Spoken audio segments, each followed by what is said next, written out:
Bismillahirrahmanirrahim. Assalamualaikum warahmatullahi wabarakatuh. Pada kesempatan kali ini kami akan mempresentasikan hasil tugas besar mata kuliah kecerdasan buatan kami yang berjudul penentuan tingkat prioritas pasien di unit gawat darurat atau UGD. Sebelumnya izinkan saya untuk memperkenalkan anggota kelompok kami terlebih dahulu. Yang pertama di sini ada saya sendiri, yakni Delta Putih Kemuning dengan NPM 217060077. Yang kedua ada Mulyani Beru Ginting dengan NPM 217060079. Dan yang terakhir ada Kamila Insani dengan NPM 217006082. Baik, untuk selanjutnya di sini terdapat beberapa poin dari topik yang akan kita bahas pada presentasi kali ini. Di antaranya yakni yang pertama ada download dan instalasi tools yakni SwiPrologs, dan yang kedua ada pengenalan dan lingkungan kerja dari SwiProlog itu sendiri, dan yang ketiga ada deskripsi kasus dan solusi penyelesaian, serta yang terakhir ada demo aplikasi. Sebelum membahas lebih jauh, mari kita sedikit mengulas mengenai definisi prolog. Jadi, apa sih yang dimaksud dengan prolog?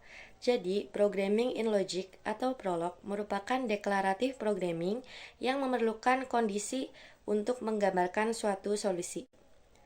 Baik, untuk selanjutnya, yakni topik 1 dan topik 2, mengenai download dan instalasi tools serta pengenalan lingkungan kerja akan dipaparkan oleh rekan kami, Mulyani Beru Ginting. Kepadanya kami persilahkan. Baik, terima kasih kepada moderator yang telah memberikan saya kesempatan untuk menjelaskan mengenai topik download dan instalasi tools SwiProlog. Untuk mendownload, kelompok kami menggunakan www.swiprolog.org/download/table.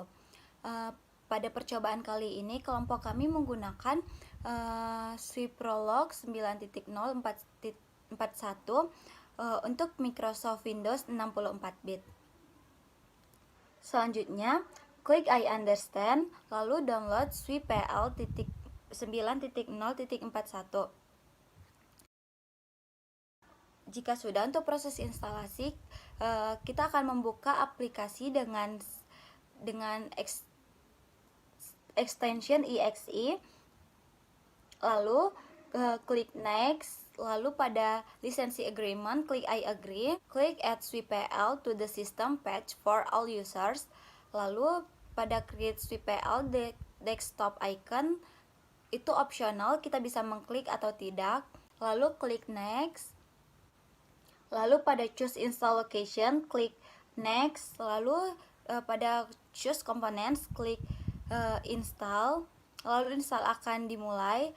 Jika sudah, klik finish, lalu instalasi akan berhasil seperti gambar di samping. Untuk topik pengenalan lingkungan kerja SwiPrologs, kita akan mengklik aplikasinya, lalu terdapat tampilan utama seperti gambar di samping. Selanjutnya terdapat menu file yang berisi console, edit, new, reload, modified files, dan navigator dan exit. Lalu selanjutnya pada menu edit terdapat copy dan paste. Selanjutnya pada menu setting terdapat font, user init file, GUI preference. Lalu selanjutnya terdapat menu run yang berisi interrupt dan new thread. Selanjutnya terdapat menu debug yang berisi edit spy points, edit exceptions, thread monitors, dan debug message, cross reference, dan graphical debugger. Pada menu debug ini merupakan pengguna dapat melihat bug pada program. Selanjutnya terdapat menu help yang berisi about, help, browse, pdoc. Lalu untuk masuk ke SwiProlog website terdapat manual, FAQ, quick start, mailing list, download extension packs. Lalu terdapat XPCE GUI manual, lalu terdapat check installation, submit bug report. Mungkin cukup sekian topik mengenai download dan instalasi tools SwiProlog serta pengenalan lingkungan kerja SwiProlog. Saya kembalikan kepada moderator. Baik, terima kasih kepada Saudara Mulyani yang telah memaparkan. Untuk selanjutnya, yakni deskripsi kasus akan dijelaskan oleh saya sendiri. Baik, unit gawat darurat merupakan bagian penting dalam setiap rumah sakit yang menangani pasien dengan kondisi kesehatan darurat. UGD memerlukan tanggapan yang cepat dan tepat untuk memastikan pasien mendapatkan perawatan medis yang baik. Nah, maka dari itu, permasalahan yang kami angkat adalah bagaimana cara penentuan prioritas pasien di unit gawat darurat atau UGD supaya semua pasien dapat tertangani dengan tepat dan cepat sesuai kondisi penyakit dan faktor-faktor lain seperti usia dan lain-lain. Nah, selanjutnya di sini ada solusi kasus. Jadi, bagaimana cara mengatasi atau apa solusi yang dapat kita ajukan untuk kasus yang telah kita angkat tadi. Solusi yang akan kita bangun adalah pengembangan sebuah sistem cerdas berbasis prolog untuk penentuan prioritas pasien di unit gawat darurat atau UGD. Sistem ini akan memproses data pasien dengan aturan-aturan logika yang telah ditetapkan, sehingga memungkinkan terjadinya pengambilan keputusan otomatis berdasarkan kondisi kesehatan, keparahan penyakit, dan usia pasien. Informasi pasien termasuk diagnosa penyakit, usia, dan tingkat keparahan kondisi mereka akan dimasukkan ke dalam sistem. Dengan menggunakan aturan-aturan logika if-then, sistem akan menilai data pasien dan menetapkan urutan prioritas pasien secara dinamis. Selanjutnya, di sini terdapat rangkaian dari sistem yang akan kami buat atau flowchart system. Sistem yang akan kami buat dimulai dari menginputkan data pasien. Setelah data pasien diinputkan, maka sistem akan melakukan penentuan prioritas berdasarkan faktor-faktor yang telah ditetapkan dalam sistem. Setelah penentuan prioritas dilakukan, maka sistem akan menghasilkan output prioritas. Setelah output prioritas dihasilkan, maka kita dapat mengecek kondisi akhir berupa urutan prioritas pasien yang telah ditetapkan oleh sistem. Setelah kondisi akhir didapatkan, maka sistem dapat dikatakan selesai. Baik, untuk selanjutnya di sini ada demo aplikasi akan dipaparkan oleh rekan kami, Kamila Insani. Kepadanya kami persilahkan. Baik, terima kasih untuk Saudara Delta yang sudah mempersilahkan saya untuk menjelaskan terkait penerapan kasus dengan menggunakan Prolog. Di sini saya menggunakan editor VS Code untuk menulis kode Prolognya. Nah, bisa dilihat pada bagian fakta di sini, menyimpan daftar penyakit. Fungsinya seperti variabel array di mana banyak data disimpan pada masing-masing sel kamar dalam satu variabel penyakit berikut. Lalu di sini ada function help yang digunakan untuk melihat komen apa saja yang bisa dimasukkan oleh user. Lalu yang selanjutnya ada function input pasien untuk menginputkan daftar pasien dengan format sebagai berikut. Ini formatnya. Nah, data yang sudah diinput dimasukkan ke dalam environment Prolog yang berjalan, sehingga sifatnya temporary. Value tingkat urgensi diambil dari data penyimpanan daftar penyakit, sehingga user tidak perlu mengisi kembali. Nah, untuk pengembangan sepertinya ke depannya mungkin bisa ditambah menggunakan penyimpanan query sehingga datanya tidak temporary gitu. Lalu untuk rules-nya, tingkat prioritas pasien diambil dengan kriteria berdasarkan umur dan seberapa kritisnya penyakit yang diidap pasien. Kategori high akan berlaku jika pasien memiliki kondisi kritikal dan usia lebih besar atau sama dengan 40, atau kondisi kritikal dan usia kurang dari 6 tahun. Lalu kategori medium akan berlaku jika pasien memiliki kondisi non-kritikal dan usia lebih dari atau sama dengan 40 tahun, atau kondisi kritikal dan usia di antara 6 hingga 39 tahun.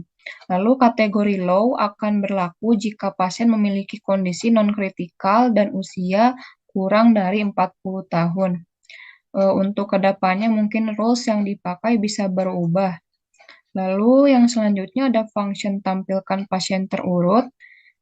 di mana function ini memanggil function lain, yaitu function tampilkan pasien prioritas, yang berfungsi untuk mensorting data pasien yang sudah diinput berdasarkan tingkat prioritasnya. Mekanismenya yaitu mengambil isi variabel array pasien yang sudah disimpan tadi yang di sini, dan disimpan ke dalam variabel daftar pasien. Di sini dan ditampilkan menggunakan function tampilkan daftar pasien. Tanpa berlama-lama, kita langsung saja jalankan aplikasinya.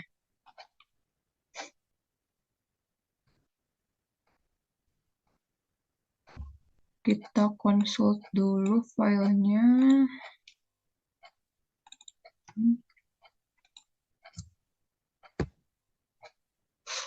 Untuk komen yang pertama, kita coba tekan help terlebih dahulu.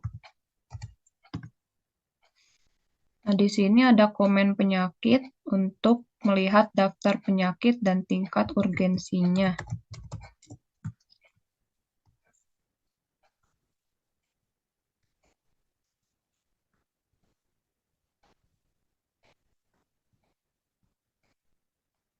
Lalu ada komen input pasien untuk menginput daftar pasien. Kita masukkan beberapa pasien dengan kriteria yang berbeda.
Nah, jika sudah selesai, maka kita coba memanggil function untuk menampilkan daftar datanya yang sudah disorting.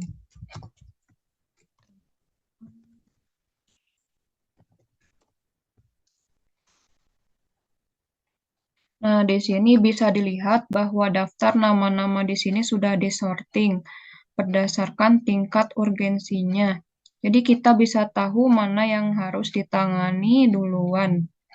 Nah, mungkin sekian dari saya dalam penjelasan demo. Saya kembalikan ke moderator.